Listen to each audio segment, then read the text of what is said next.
علیکم ورحمۃ اللہ وبرکاتہ۔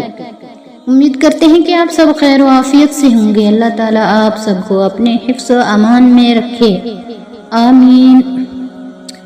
شرک و بدعت کی تعریف۔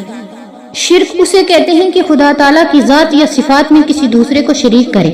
ذات میں شریک کرنے کے معنی یہ ہیں کہ دو تین خدا ماننے لگے، جیسے عیسائی تین خدا ماننے کی وجہ سے مشرک ہیں، اور جیسے آتش پرست یعنی آگ کو پوجنے والے دو خدا ماننے کی وجہ سے مشرک ہیں، اور جیسے بت پرست جو بتوں کی پوجا کرتے ہیں بہت سے خدا مان کر مشرک ہوتے ہیں۔ صفات میں شرک جو ہے کرنے کا معنی یہ ہے کہ خدا تعالیٰ کی صفات کی طرح کسی دوسرے کے لیے کوئی صفت ثابت کرنا، کیونکہ کسی مخلوق میں چاہے وہ فرشتہ ہو یا نبی، ولی یا شہید، پیر ہو یا امام، خدا تعالیٰ کی صفتوں کی طرح کوئی صفت نہیں ہو سکتی۔ شرک فی صفات کی چند قسمیں ہم آپ کو یہاں بتائیں گے۔ نمبر 1، شرک فی القدرت یعنی طاقت رکھنا، یعنی خدا تعالیٰ کی طرح صفت قدرت کسی دوسرے کے لیے ثابت کرنا۔ مثلا یہ سمجھنا کہ فلاں پیغمبر یا ولی، شہید وغیرہ پانی برسا سکتے ہیں، یعنی بارش برسا سکتے ہیں، یا بیٹا بیٹی دے سکتے ہیں، یا مرادیں پوری کر سکتے ہیں، یا روزی رزق دے سکتے ہیں، یا مارنا اور زندہ کرنا ان کے قبضے میں ہے، یا کسی کو نفع اور نقصان پہنچانے پر طاقت رکھتے ہیں۔ یہ تمام باتیں شرک ہیں۔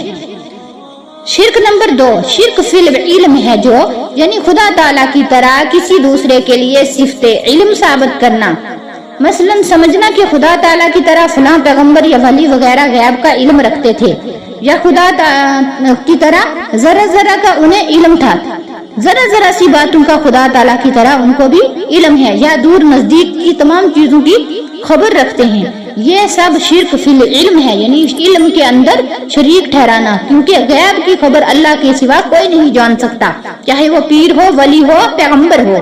نمبر 3، شرک فی سمع والبصر یعنی دیکھنے اور سننے میں شرک، یعنی خدا تعالیٰ کی صفت سننا، دیکھنے میں کسی دوسرے کو شریک کرنا۔ مثلا یہ عقیدہ رکھنا کہ فلاں پیغمبر یا ولی ہماری تمام باتوں کو دور یا نزدیک سے خود سن لیتے ہیں، یا ہمیں اور ہمارے کاموں کو ہر جگہ سے دیکھ لیتے ہیں، سب شرک ہے۔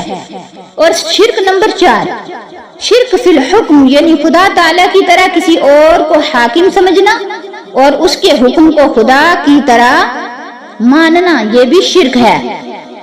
نمبر 5، شرک جو ہے فی العبادت یعنی شرک عبادت میں شریک ٹھہرانا کسی دوسرے کو، یعنی خدا تعالیٰ کی طرح کسی دوسرے کو عبادت کا مستحق سمجھنا، کسی قبر یا پیر کو سجدہ کرنا، یا کسی کے لیے رکوع کرنا، یا کسی پیر، پیغمبر، ولی، امام کے نام کا روزہ رکھنا، یا کسی کی نظر اور منت ماننی، یا کسی قبر یا مرشد کے گھر کا خانہ کعبہ کی طرح طواف کر سے کام ایسے ہیں کہ ان میں شرک کی ملاوٹ ہے۔ ان تمام کاموں سے پرہیز کرنا بھی لازم ہے، جیسے نجومیوں سے غیب کی خبریں پوچھنا، پنڈت کو ہاتھ دکھانا، کسی سے فعل نکلوانا، اور قبروں پر جو ہے چڑھاوا چڑھانا، نظر و نیاز ماننا، خدا تعالیٰ کے سوا کسی کے نام کی قسم کھانا، تصویر بنانا یا تصویروں کی تعظیم کرنا، کسی پیر یا ولی کو حاجت روا، مشکل کشا کہہ کر پکارنا۔ بدعت ان چیزوں کو کہتے ہیں کہ جن کی اصل شریعت سے ثابت نہ ہو، یعنی قرآن مجید اور حدیث شریف میں اس کا ثبوت نہ ملے، اور رسول اللہ صلی اللہ علیہ وسلم اور صحابہ کرام اور تابعین اور تبع تابعین کے زمانہ میں اس کی ضرورت یا امکان کے باوجود اسے نہ کیا جائے، اور بعد کے زمانہ میں اور اسے دین کا کام سمجھ کر کیا یا چھوڑا جائے، اور ترک کرنے والے کو ملامت کیا جائے۔